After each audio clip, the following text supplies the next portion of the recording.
મનુ સંસ્કૃતિના આદ્ય સ્થાપક, જૈન ધર્મના પ્રથમ તીર્થંકર, વિશ્વપતિ, વૈશ્વિક મર્યાદા રાખનારા, અવ્યક્ત, અવર્ણનીય સ્વરૂપવાન યોગી અને યુગાધીશ અરહંત આદિનાથ પ્રભુ શત્રુંજય ગિરી પર પૂર્વ 99 વાર સમોસર્યા હતા.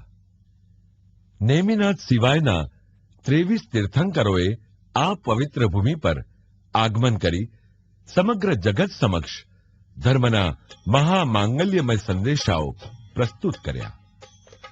જીન મંદિરોનું આ મહાનગર મોક્ષપુરી જેવું દિશે છે.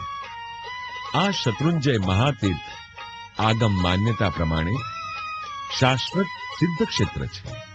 પ્રાચીન કાળમાં આદિનાથ ભગવાનના ગણધર શત્રુંજય ગિરિના મુકુટરૂપ મોક્ષ લક્ષ્મીના છત્ર સમા શ્રી પુંડરીક સ્વામીએ 5 કોટી મુનિઓ સાથે મોક્ષ ગમન કર્યું હતું.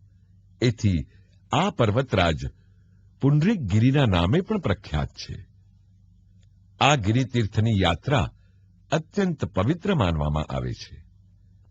વિશ્વની ઉત્તમ સ્થાપત્ય કલાથી સમૃદ્ધ વિપુલ મંદિરોનો મહાસમૂહ અને ભક્તિભાવમાં રત યાત્રા સંઘોનું વિહંગમ દ્રશ્ય મનને પ્રફુલ્લિત કરે છે.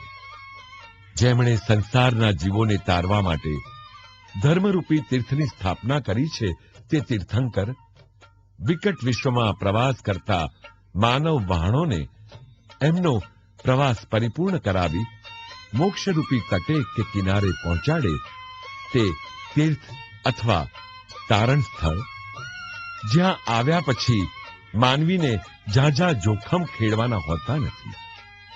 જૈન ધર્મના તીર્થનો વિશિષ્ટ મહિમા છે.